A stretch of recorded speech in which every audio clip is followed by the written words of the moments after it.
Hello guys, I'm Dhanalakshmi. Welcome back to Language Quest. இன்னைக்கு வீடியோல நம்ம என்ன பார்க்க போறோம் அப்படிங்கறத தெரிஞ்சுக்கணும்னா நீங்க ரெண்டு விதமான பீப்பிளை இமேஜின் பண்ணிக்கோங்க. ஒருத்தர் நிறைய இடத்துக்கு போயிருக்காரு, நிறைய விஷயங்கள் சாப்பிட்டிருக்காரு, நிறைய விஷயம் செஞ்சிருக்காருன்னு வைங்க. இன்னொருத்தர் நிறைய இடத்துக்கு போகல, நிறைய விஷயங்கள் சாப்பிடல, செய்யல. ஸோ செஞ்ச ஒருத்தர் செய்யாத ஒருத்தரை பார்த்து இந்த மாதிரி கேள்வி கேட்பார் இல்லையா, நீ இதை சாப்பிட்டதே இல்லையா, நீ இங்கே போனதே இல்லையா, நீ இதை கூட செஞ்சதே இல்லையா அப்படி சொல்லி கேட்பாங்க இல்லையா. கொஞ்சம் சர்ப்ரைசிங்காக, கொஞ்சம் ஆச்சரியத்தோட ஒருத்தரை பார்த்து கேள்வி கேட்குறது, இதை செஞ்சதே இல்லையா, பண்ணினதே இல்லையா, அந்த மாதிரி. ஸோ இந்த மாதிரியான சென்டென்சஸ் எப்படி இங்கிலீஷில் பேசுறது அப்படிங்கிறது தான் நாம் இன்னைக்கு வீடியோவில் டீட்டெயிலாக கற்றுக்க போகிறோம். இந்த லெசன் கண்டிப்பாக இன்ட்ரெஸ்டிங்காகவும் ரொம்ப ரொம்ப ஹெல்ப்ஃபுல்லாகவும் இருக்க போது. ஸோ லாஸ்ட் வரைக்கும் ஸ்கிப் பண்ணாமல் பாருங்கள். நம்ம வீடியோ பார்க்குறதுக்கு முன்னாடி நான் டெய்லியும் சொல்கிற மாதிரி நம்ம சேனலை சப்ஸ்கிரைப் பண்ணாதவங்க சப்ஸ்கிரைப் பண்ணிட்டு பக்கத்தில் இருக்கிற பெல் ஐக்கானையும் கிளிக் பண்ணிக்கோங்க. அப்போ தான் நம்ம போடக்கூடிய வீடியோஸ் உங்களை தொடர்ந்து வந்து சேரும். Without any further delay let's get into the video. இப்போ இந்த மீட்டிங் நீ அட்டன் பண்ணதே இல்லையா, ஜூக்கு நீ போனதே இல்லையா. ஸோ இந்த மாதிரி கேள்வி கேட்கறதுக்கு இந்த ஃபார்ம்ல யூஸ் பண்ணி தான் இங்கிலீஷில் பேசுவோம். அது என்னன்னா ஹேவ் இல்லைன்னா ஹேஸ். சப்ஜெக்ட்ஸ் வந்து ஐ, வி, யூ, தே வந்ததுன்னா ஹேவ் அப்படிங்கிற வேர்ப் யூஸ் பண்ணுவோம். அதுவே சப்ஜெக்ட்ஸ் வந்து ஹீ, ஷீ, இட்டு, நேம்ஸ் வந்ததுன்னா ஹேஸ் அப்படிங்கிற வேர்ப் யூஸ் பண்ணி பேசுவோம். அதுக்கப்புறம் என்ன போடுவோம், சப்ஜெக்ட் போடுவோம். யூஸ்வலாக நம்ம ஒரு சென்டென்ஸை பேசும்போது சப்ஜெக்ட்ல இருந்து தானே ஸ்டார்ட் பண்ணுவோம். ஆனால் கேள்வி கேட்கும்போது ஃபர்ஸ்ட் வந்து வேர்ப் யூஸ் பண்ணி நம்ம கேள்வி கேட்போம். ஓகேவா, ஹேவ் போட்டுட்டு தான் இந்த மாதிரி சென்டென்ஸில் என்ன போடணும், சப்ஜெக்ட் அப்படிங்கிற ஒரு விஷயத்த போடணும். செகண்டாக தான் ஒரு சப்ஜெக்ட். அதுக்கப்புறம் நெவர், செஞ்சதே இல்லையா இல்லையா கேட்குறோம் இல்லையா. ஸோ இல்லையா அப்படி கேட்கறதுக்காக தான் இந்த நெவர் அப்படிங்கிற வேர்ட் நம்ம ஆட் பண்ணியிருக்கிறோம். அதுக்கப்புறம் பீன். பீன் வந்து செஞ்சதே இல்லை, இப்போ வரைக்கும் செய்யவே இல்லை இல்லையா, அதனால் பீன் அப்படிங்கிற ஒரு வேர்டையும் நம்ம யூஸ் பண்ணி பேசுவோம். அதுக்கப்புறம் அடிஷ்னல் இன்ஃபர்மேஷன் கொடுத்து சென்டென்ஸை வந்து கம்ப்ளீட் பண்ணிடுவோம். இப்போது எக்ஸாம்பிள் சென்டென்சஸ் பார்க்கும்போது உங்களுக்கு ரொம்ப ஈஸியாகவே புரிஞ்சிடும். சென்டென்சஸ் பார்த்தலாம். Let's see the first sentence. பாருங்கள், நீ இதுக்கு முன்னாடி ஜூ போனதே இல்லையா. ஸோ கொஞ்சம் ஆச்சரியமாக கேட்குறது. ஜூக்கு போகிறாங்கன்னு வைங்களேன், ஒன்றா சேர்ந்து போகிறாங்க. பட் அந்த இடத்துல கொஞ்சம் டிஃப்ரெண்ட்டாக பிஹேவ் பண்ணுறாங்க. புதுசாக சில விஷயங்கள் பார்க்குறாங்கன்னு வைங்க. யோ இங்கே தான் இந்த அனிமல் இருக்குமா, ஓ இந்த அனிமல்லாம் இருக்குமா அப்படி சொல்லி டிஃப்ரெண்ட்டாக பிஹேவ் பண்ணுறாங்கன்னு வைங்க. அப்போ நம்ம இந்த கேள்வி கேட்போம்ல, நீ இதுக்கு முன்னாடி ஜூக்கு வந்ததே இல்லையா, இதுக்கு முன்னாடி நீ ஜூக்கு போனதே இல்லையா அப்படி சொல்லி கொஞ்சம் சர்ப்ரைசிங்காக கேட்போம்ல, அந்த மாதிரியான கேள்விகள் தான் இது. ஓகேவா, சரி ஃபர்ஸ்ட் சென்டென்ஸ் எப்படி மாற்றலான்னு பாருங்கள். ஃபார்முலா என்ன இருக்குது, ஹேவ் இருக்கா, போட்டுடலாம். ஹேவ் போடுவோம். அடுத்து நீ, சப்ஜெக்ட் பொறுத்து தான் நம்ம ஹேவ் போடணுமா இல்லை ஹேஸ் போடணுமா டிசைட் பண்ணும். இந்த சென்டென்ஸில் சப்ஜெக்ட் வந்து நீ இருக்கிறனால நான் ஹேவ் போட்டுக்கிட்டேன். ஓகேவா, ஹேவ்க்கு அப்புறம் சப்ஜெக்ட் போடணுமா, இங்கே என்ன இருக்குது நீ, அப்போ ஹேவ் யூ. அப்புறம் ஃபார்முலாவில் என்ன இருக்குது, நெவர் பீன் அப்படிங்கிறது இருக்கா. அப்படின்னா என்ன, போனதே இல்லையா அப்படி சொல்லி கேட்குறோம் இல்லையா, அதுதான் இது. ஹேவ் யூ நெவர் பீன் அப்படின்னு சொல்லிட்டோம். எங்கே, ஜூக்கு இல்லையா, அப்போ டூ அ ஜூன்னு போடணும். அ ஜூ இதுக்கு முன்னாடின்னு கேள்வி கேட்டிருக்கிறோம், அப்போ பிஃபோர். அவ்வளோதான். கேள்வியாக கேட்கறனால கொஸ்டின் மார்க் கம்பல்சரி நம்ம போட்டுடணும். இப்போ ரீட் பண்ணுங்க. Have you never been to a zoo before அப்படின்னு கேட்டுக்கிறோம். அடுத்த சென்டென்ஸ் பாருங்க. அவர்கள் அவங்க வேலையில் மகிழ்ச்சியாக இருந்ததே இல்லையா, அவங்க வேலையில் அவங்க மகிழ்ச்சியாக இருந்ததே இல்லையா அப்படி சொல்லி கேட்குறோம். ஸோ இது எப்படி மாற்றலாம், ஃபஸ்ட்டு சப்ஜெக்ட் பார்க்கணும். அவர்கள்னு இருக்குது, அப்போ தே இருந்தால் ஹேவ் தான் போடுவோம், அதனால் ஹேவ் போட்டுக்கலாம். ஹேவ் தே. அதுக்கப்புறம் ஃபார்முலாவில் என்ன இருக்குது, நெவர் பீன் இருக்கா. நெவர் பீன் எதுக்கு போடுறோம், இருந்ததே இல்லையா அப்படி கேட்குறதுக்கு இல்லையா. ஹேவ் தே நெவர் பீன் எங்கே, மகிழ்ச்சியாகன்னு சொல்லியிருக்கோம். இந்த இடத்துல மகிழ்ச்சியாக, அப்போ மகிழ்ச்சியாகனா இங்கிலீஷில் என்ன போடுவோம், happy. Have they never been happy? Okay, happy எதில், அவங்க வேலையில் அப்படி சொல்லும்போது with their work அப்படின்னு போடலாம். அவங்க வேலையில், அப்போ with their work. ஓகேவா, just read the sentence now. Have they never been happy with their work அப்படின்னு சொல்லி இந்த கேள்வியை கேட்கணும். அடுத்ததும் பாருங்க, நீ எப்பயுமே ட்ரெயினுக்கு தாமதமாக போனதே இல்லையா, நீ எப்பவுமே ட்ரெயினுக்கு லேட்டாக வந்ததே இல்லையா, போனதே இல்லையா அப்படி சொல்லி கொஞ்சம் சர்ப்ரைசிங்காக கேட்குறது. சரி, இதை எப்படி மாற்றலாம்? ஃபர்ஸ்ட் சப்ஜெக்ட் பாருங்க, நீ தான் இருக்கு, அதனால நம்ம ஹேவ் அப்படிங்கிறத போட்டுக்கலாம். Have you. அடுத்தது போனதே இல்லையா? Have you never been? Have you never been எப்படி? தாமதமாக. அப்போ லேட். லேட் எதுக்கு? ட்ரெயினுக்கு. அப்படின்னா நம்ம இங்கே என்ன போடலாம்?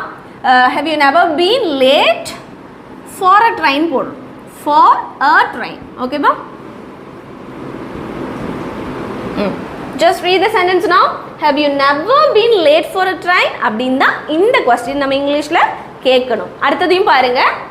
நான் உன்கிட்ட நேர்மையாக இருந்ததே இல்லையா? அடப்பாவி, உங்ககிட்ட நான் ஹானஸ்டாக இருந்ததே இல்லையா அப்படி சொல்லி கேட்குறது. ஓகேவா? ஸோ இந்த சென்டென்ஸில் என்ன சப்ஜெக்ட்? நான். ஐ வந்தால் நம்ம என்ன தான் போடுவோம்? ஹேவ் தான் போடுவோம் இல்லையா? அதனால ஹேவ் அப்படின்னு போட்டுக்கலாம். Have I. Have I. அப்புறம் இருந்ததே இல்லையா? இது எப்படி மாற்றலாம்? Have I never been. எப்படி? நேர்மையாக.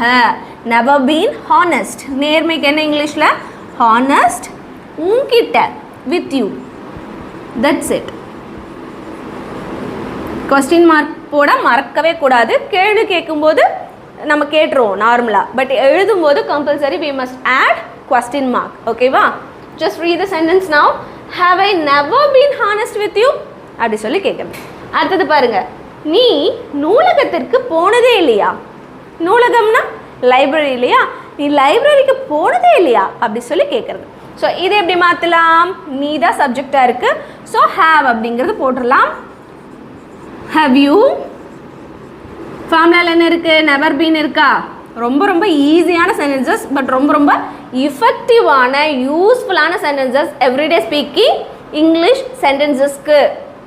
சரி, ஹேவ் யூ நெவர் பீன். அடுத்தது நூலகத்திற்கு போனதே இல்லையான்னு கேட்டிருக்கிறோம். அப்போ have you never been to a library. அவ்வளோதான். That's it. Read the sentence now. Have you never been to a library? அப்படி சொல்லி கேட்டிருக்கிறோம். Just look at this sentence.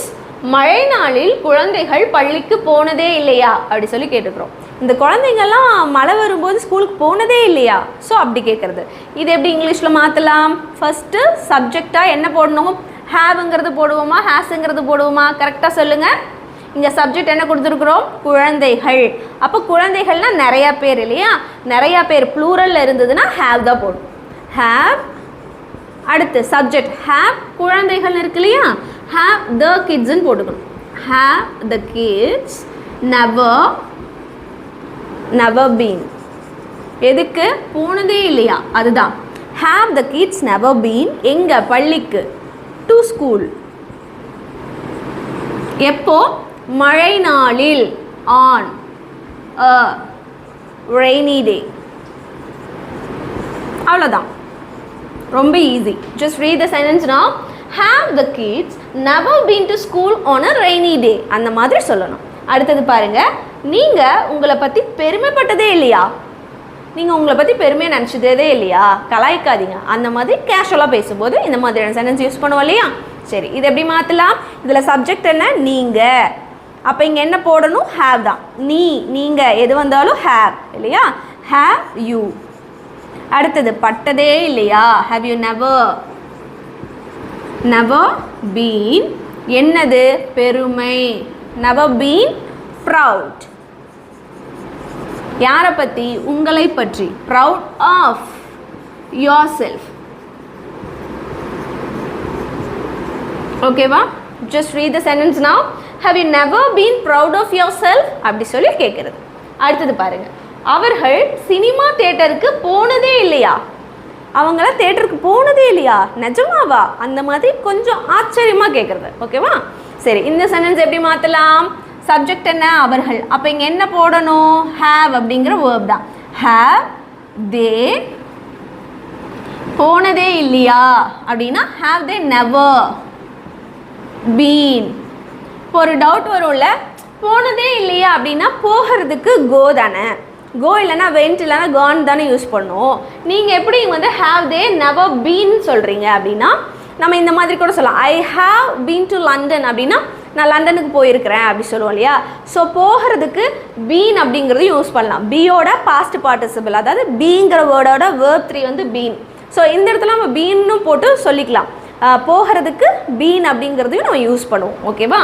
அப்போது ஹாவ் தே நெவர் பீன், அதுக்கப்புறம் எங்கே சினிமா தேட்டருக்கு அப்படின்னா never been to a cinema theater. Okay ba? Just read the sentence now. Have they never been to a cinema theater? அப்படி சொல்லி கேட்குறது. அடுத்த sentence பாருங்க. அவள் திருமணத்திற்கு போனதே இல்லையா? என்ன சொல்றீங்க? அவள் வெட்டிங் மேரேஜ்க்கெல்லாம் போனதே இல்லையா அப்படி சொல்லி கேட்குறது. ஸோ இது எப்படி இங்கிலீஷில் மாற்றலாம்? இந்த இடத்துல சப்ஜெக்ட் என்ன? அவள். அப்போது அவள், அவன், அது அந்த மாதிரிலாம் வரும்போது நம்ம என்ன யூஸ் பண்ணுவோம்? ஹேஸ் அப்படிங்கிறது இல்லையா. ஹீ, ஷீ, இட்டு நேம்ஸ் வந்தால் ஹேஸ் யூஸ் பண்ணுவோம். அப்போ இங்கே என்ன சொல்லி கொஸ்டின் கேட்க ஸ்டார்ட் பண்ணணும்? ஹேஸ் அப்படிங்கிறதா போடும். ஹேஸ், அதுக்கப்புறம் she. Has she never been, as usual அப்படியே நம்ம எழுதிடுவோம். இந்த போனதே இல்லையாக்கு தான். Has she never been எங்க திருமணத்திற்கு to a wedding, அவ்வளோதான். Read the sentence now. Has she never been to a wedding அப்படி சொல்லி கேட்குறது. அடுத்தது, அவன் உண்மையை சொன்னதே இல்லையா? சும்மா சொல்லாதீங்க, அவன் உங்ககிட்ட உண்மை சொன்னதே இல்லையா, ஏன் இப்படி பேசுறீங்க அப்படி சொல்லி கேஷுவலாக பேசணும். ஓகேவா? சரி, இது எப்படி மாற்றலாம்? அகெயின் இங்கேயும் அவன் அப்படி வந்திருக்கு. அவன்னா ஹீ, ஹீ வந்தால் ஹேஸ் தானே போடணும். சரி, போடலாம். Has he. அடுத்தது, சொன்னதே இல்லையா? சொன்னதே இல்லையானா ஹீ, ஹேஸ் ஹீ நெவர் பீன்னு போட்டுக்கணும். அடுத்தது, சொன்னதே இல்லையாங்கும் போது டோல்டு. ஓகேவா? Has he never been told, உண்மையை, என்னது உண்மையை, told the truth, அவ்வளோதான். Has he never been told the truth? அவன் உண்மை சொன்னதே இல்லையா அப்படி சொல்லி கேட்குறது. ஓகேவா? just read this sentence.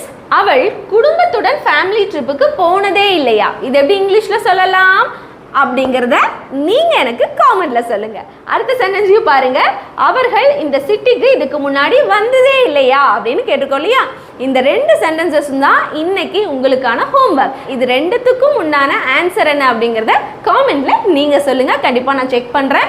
இதோட இன்னைக்கான வீடியோ சூப்பராக முடிச்சாச்சு. இன்னைக்கான வீடியோவில் நம்ம என்ன பார்த்துருந்தோம்? இதெல்லாம் ரொம்ப ரொம்ப இம்பார்ட்டண்ட்டான, at the same time advance phrases, advance sentences. ஓகேவா? ஸோ இந்த சென்டென்சஸ் எல்லாம் நீங்கள் எவ்ரிடே பேசுனீங்க அப்படின்னா ரொம்ப உங்கள் கான்வர்சேஷன் ரொம்ப கெத்தாக இருக்கும். ஆக்சுவலாக ரொம்பவே அட்வான்ஸ்டாக தெரியும். அதனால இந்த சென்டென்சஸ் எல்லாம் நீங்கள் ரெகுலராக உங்களோட எவ்ரிடே ஸ்பீக்கிங் சென்டென்சஸில் இன்க்ளூட் பண்ணி பேச ஆரம்பிக்கணும். ஓகேவா? கண்டிப்பாக இன்றைக்கான வீடியோ ரொம்ப ரொம்ப யூஸ்ஃபுல்லாக இருந்திருக்கும்னு நான் நினைக்கிறேன். நீங்களும் அதே மாதிரி நினச்சிங்கன்னா நீங்கள் பண்ண வேண்டிய ஒரே விஷயம், நம்ம சேனலை சப்ஸ்கிரைப் பண்ணிவிட்டு பக்கத்தில் இருக்கிற பெல் ஐக்கானையும் கிளிக் பண்ணிக்கோங்க. அப்போ தான் நம்ம போடக்கூடிய வீடியோஸ் உங்களை தொடர்ந்து வந்து சேரும். நான் உங்களை இன்னொரு யூஸ்ஃபுல்லான வீடியோவில் பார்க்குறேன். Until then, take care. Bye-bye.